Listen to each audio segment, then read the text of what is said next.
den kreative platform, der er det vigtigt at kunne arbejde med udfordringer. Det er vigtigt at kunne blive sat i en situation, hvor et eller andet bliver ændret lynhurtigt, eller en egenskab eller en progression bliver sat ind, som ikke er naturlig for det, man sidder og arbejder med i opgaven. Det, der så gøres, det er, at man tager det, der bliver provokeret med, eller det, der bliver udført, og bare arbejder videre derfra i den retning, det bringer ind. Det vil jeg gerne vise en 3D-case, som vi har udviklet til her. Så I må gerne rejse op. Jeg stiller herover. Og så skal I forestille jer en restaurant. I skal forestille en restaurant, I har været på, eller kunne tænke jer til at se en film, eller hørt om, eller et eller andet. En helt specifik restaurant, så det er ikke bare restauranter. Find en restaurant, I tænker på. Prøv at lukke øjnene og tænk på den restaurant. Kig rundt i den, når I finder den.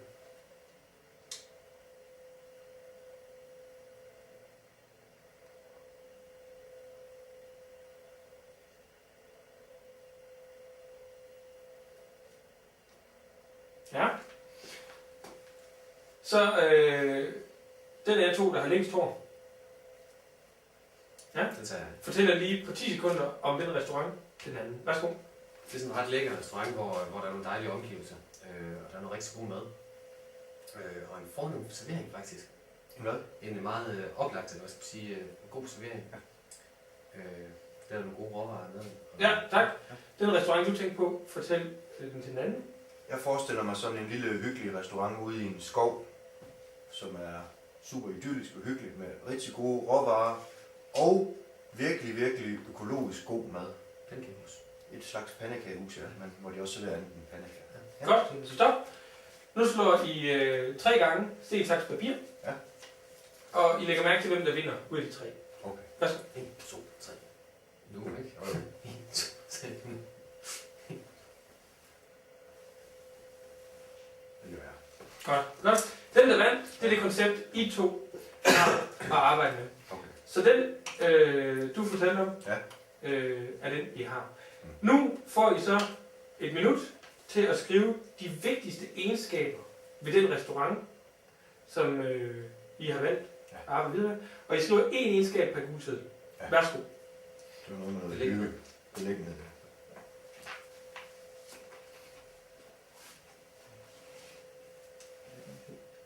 Ja.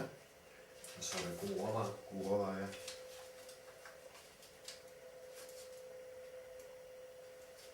Ja. Ja. Så var der noget med noget god betjening.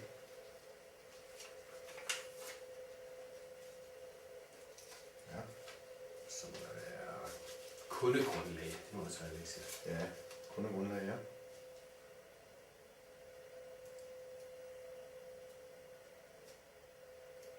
Så nævnte jeg også noget med konceptet, men det skulle helst være økologisk. Så det er også vigtigt at holde fast ved. Økologi. Ja. Ja, I må gerne stoppe. Ja. Nu har I fået cirka 10-20 vigtige elementer, og dem rangerer I. Ud af dem der finder I de 3 vigtigste, og rangerer. Skriv 1 på den, der er absolut vigtigst for det her restaurantkoncept, nummer 2 og 3. Værsgo. Beliggenhed 1. Ja. Beliggenhed var det vigtigste, på grund af, at den skulle være meget hyggelig. Så var de Gode råvarer. Det er næsten samme, men det er ikke 2. Jo, det var 2. Og så synes jeg, et godt kundegrundlag, det må være ret vigtigt også. Ja, men så er der ikke så meget butik i det. Nej. Så det tror jeg, det her med, vi har rangeret fra 1 til 3. Godt. Det I gør nu, det er, at I tager den, der er den vigtigste. Ja. Det vil sige nummer 1. Ja. Og det modsatte af det er nu til stede. Okay. Må I høre, hvad det er?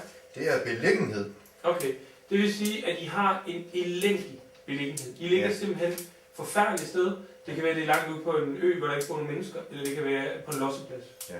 I finder ud af, hvor det er henne, og så finder I ud af, hvordan det her koncept alligevel er det mest geniale koncept i hele verden. Tilføjer nogle ting, fjerner nogle ting, laver det til en perfekt restaurant. Der har jeg en god idé. Ja. Vi, i stedet for at vi ligger sådan et rigtig hyggeligt sted og hyggeligt sted, så ligger vi ude, hvor der slet ikke er noget kundegrundlag, eller ude midt på en mark.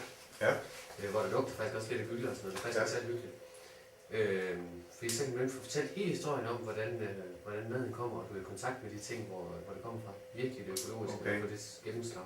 Så man kunne faktisk næsten sige, at beliggenheden var så dårlig, at selve maden gik rundt omkring beliggenheden. Ja, så man kunne stå og pege ud af køkkenet og sige, det er den ko, det er den okse, vi spiser. Ja. Det var da bare en knaldgod. Det er det får, vi spiser. Ja. Ja.